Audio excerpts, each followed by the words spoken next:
happen. I'm not like, it's not something that I'm against talking about or anything. But yeah. But it's a significant thing that you went through. I mean, that's like a So- this was like a national. This was one of the ones. This that is were, a year before Columbine. Yeah. Okay. So it was like the biggest one that we'd seen on the news, and middle-class white people in America didn't think violence happened in their neighborhood and shit like that, you know. And And this is where. this is in Springfield, Oregon, Thurston High School. Okay. And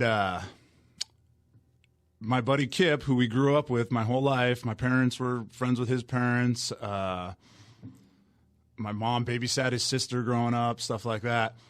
And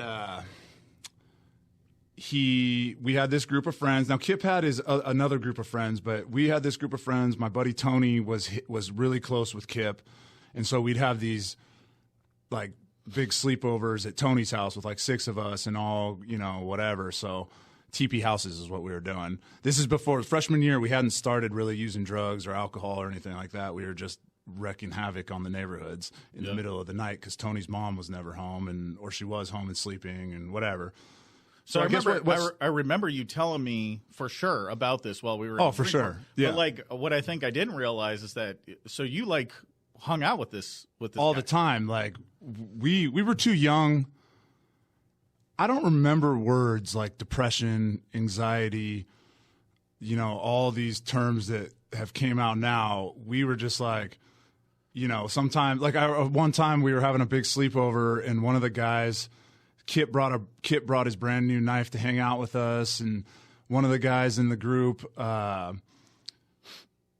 hid his knife from him. I don't know if he was planning on stealing it or whatever, but he just hid the knife from him. And Kip started freaking out, and he's like slowly starting to get worse and worse and pulling his hair out and running around the house. Where's my fucking knife? Where's my fucking knife? And then he started fucking wrecking shit, and he took a big old steel pole, and I don't know if he threw it through a window or I know he made a big hole in the wall with something, and he's like crying and screaming and to us, we're just kids, and we're like, oh shit, Kip's got a bad temper. That's all we didn't, like I said, we didn't know anything about mental illness or anything like that.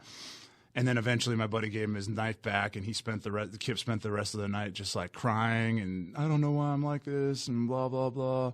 And so this is freshman year. This is my freshman year. Yeah. And then in my opinion, what kicked it off, and there's a lot of other things. Like, I don't know exactly what was going on with his parents behind the scenes, but they were respected members of the community. His sister was like valedictorian at Oregon and shit like that. And, I know that they were hard on him, you know, about everything, because he had ADD or whatever, ADHD and like all kinds of shit probably. Yeah. But like I said, we didn't know much about it. So I think they were hard on him for getting behind on school grades and getting in trouble and shit. And then a lot of my friends had like older brothers that were like badasses in high school, and, you know, that we all looked up to. And I didn't have any older brothers, so a lot of my friends were their older brothers. So we heard this rumor that our friends' older brothers teepeed this house with like 400 rolls when they were in high school. And so we're like, well, we're going to fucking beat that. And so me and a bunch of our other friends and Kip would go to the store once or twice a week, buy a bunch of toilet paper, and hide it under this bridge, under this house we scouted for like 2 weeks. We didn't even know who lived there. We were just like, that's the house. That's the kind of TP game that you guys had? You were scouting houses? We were the best TPers on the planet Earth, I think. We just went out there and started throwing it. I don't think anybody's ever... It took us... So anyway, we TP'd this house. It took us we went at like 1 o'clock in the morning and left at like 4:30. And it ended up being the grandparents of some senior at our high school. And I remember I was sitting in my house one afternoon, a couple days after, and this girl and her boyfriend, who was the grandkids of the house that we TP'd, came to my door with like a box of toilet paper, and they're like, you know something about this? And my dad was home, and fuck it. So we got caught. And everybody involved got caught. It took us like 9 hours to clean the motherfucker up, and that was like and the guy was like, I felt so bad. The guy was like in his 90s, the guy and his wife that we TP'd, and he still helped us clean up everything. He was cool. clipping the shit out of the trees and clipped a fucking power line while he was up there. It went zzz, and we're like, oh no. So that was a crazy story, but Kip's parents were really hard at him about that.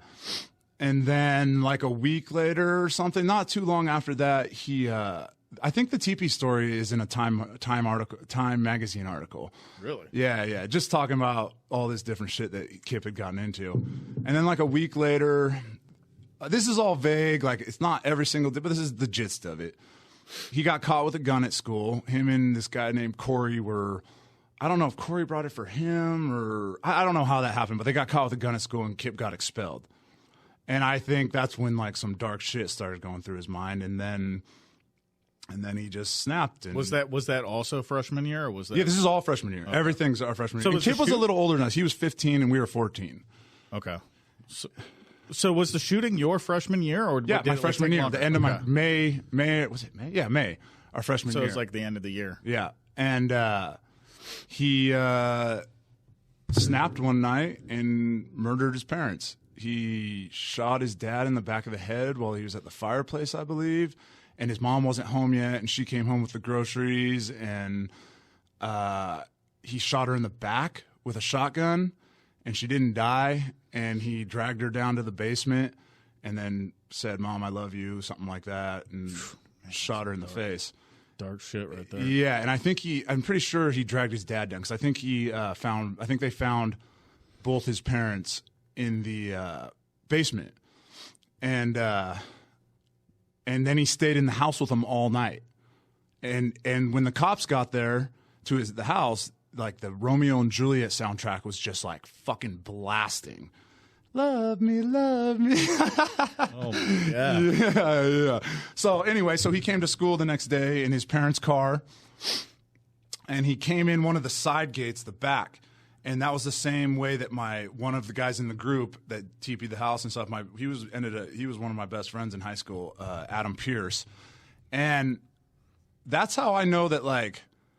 I think if Kip would have seen me or a couple other guys in the group, he probably would have let us go because he had been expelled, and Adam turned around and saw him in like a trench coat, and he goes, Adam's like, "What are you doing here? You're not supposed to be here, Kip." And he goes, "Adam, get out of here. I'm about to do something crazy." And that's when he pulled out his gun and shot a kid in the head right in front of Adam, and Adam just fucking ran. And then Kip went into the cafeteria. I don't know the exact time placing everybody, killed another guy, shot about 25 other kids, ruined some fucking lives. Like, he shot a kid in the spine that was being recruited for professional baseball, and that fucked him up for life. He shot like half her skull off, like all kinds of really bad shit. And I was in Adam, who he let go, ended up, well, I guess that'll go back to like my drugs and alcohol and shit in high school.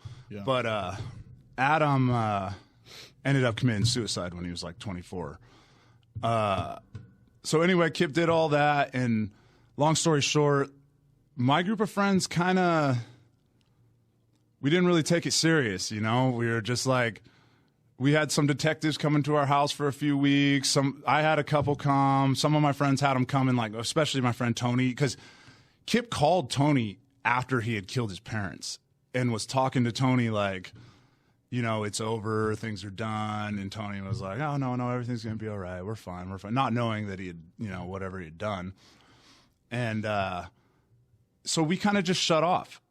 And I would say that's the beginning of, I mean, there was a lot of people on the news thinking they barely even knew Kip and acting like they were a big part of it, and like, "Oh my gosh, oh, I'm so sad." You know, and obviously we're all sad and stuff, but just like you see now, like attention chasers for clout, you know? Yeah. And we were just like, fuck it.